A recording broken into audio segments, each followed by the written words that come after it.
Our next presenter today is Helen Sdvizhkov to share about her work that has informed her future in the field of higher education.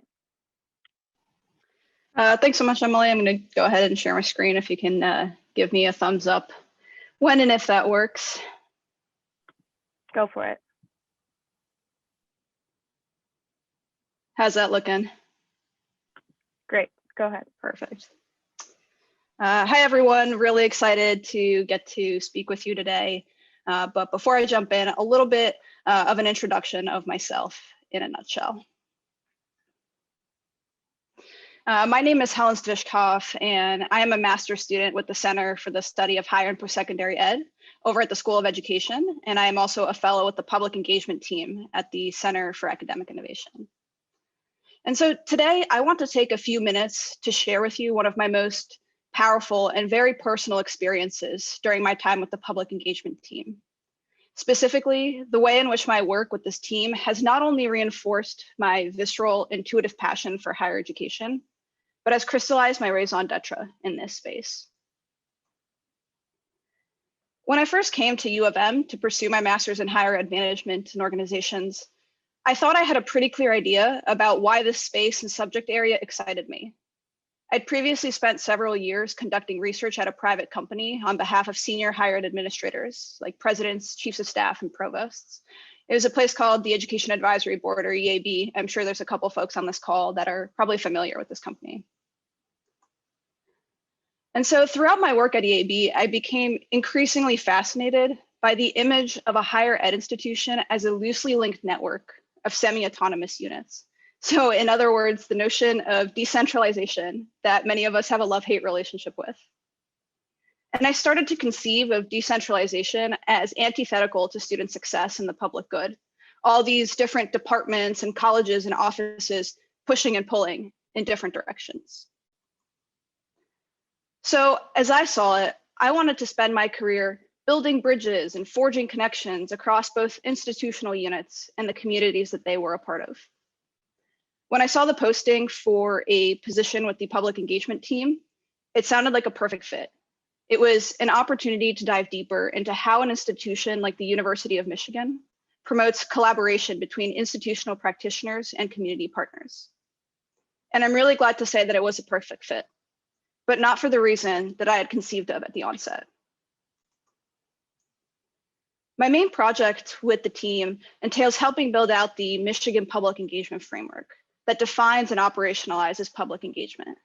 And so not in the sense of writing a Merriam-Webster blurb for public engagement, but in a way that actually captures the nuances of how different institutional practitioners across different institutional and community contexts through different activities strive to promote the public good, all of which comes under the public engagement umbrella. In other words, my job revolves around conceiving of similarities and connection points between ostensibly dissimilar goings-on within an institution. And I use the word dissimilar very intentionally because that's how many institutional practitioners would describe their publicly engaged work in relation to that of their colleagues.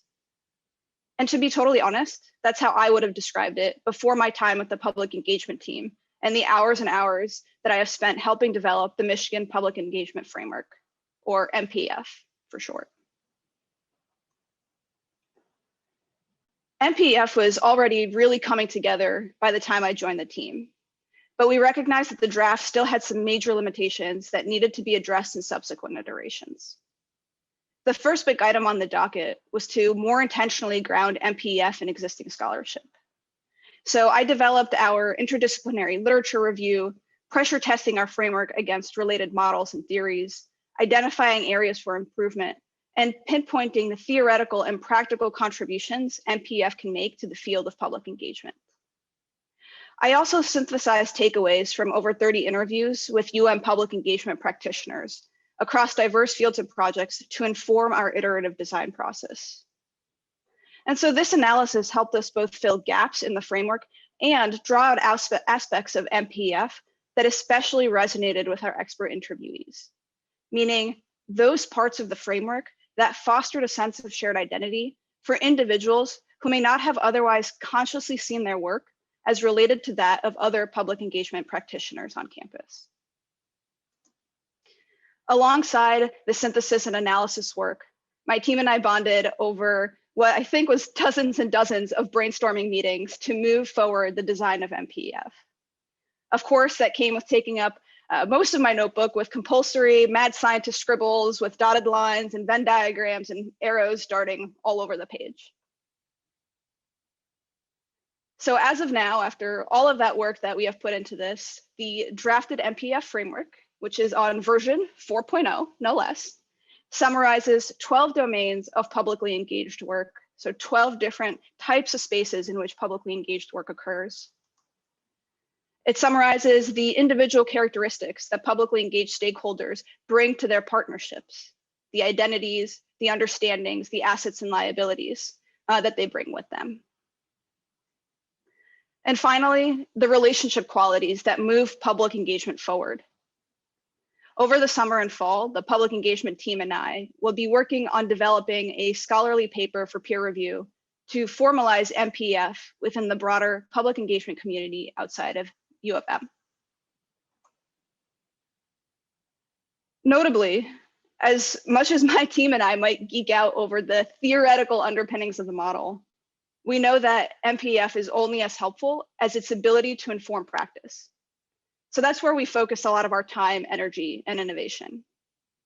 We are now co-creating a practice-oriented tool, specifically a card-based reflection activity to translate the scholarly MPEF into something that faculty and other scholars can use in their publicly engaged work on campus and planning efforts.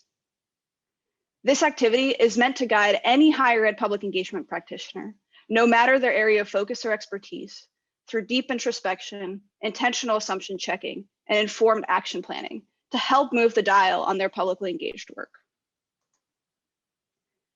Those completing the card-based activity can choose to interact with any of the 3 card decks. The context setting deck, which is focused on defining their public engagement context and articulating their motivations and goal for a particular partnership. The stakeholders deck, which is aimed at mapping out the strengths that stakeholders bring to the engaged partnership. And lastly, the relationships deck, which is focused on identifying the most desirable and effective relationship dynamics to move an engagement partnership forward. We hope that the activity will underscore to users their existence within, contribution to, but most importantly, their responsibility to an ecosystem of public engagement, rather than solely to a discrete project or personal investment. Which brings me to my main point. I started my work with the public engagement team to learn about how I can be a part of building bridges and forging connections.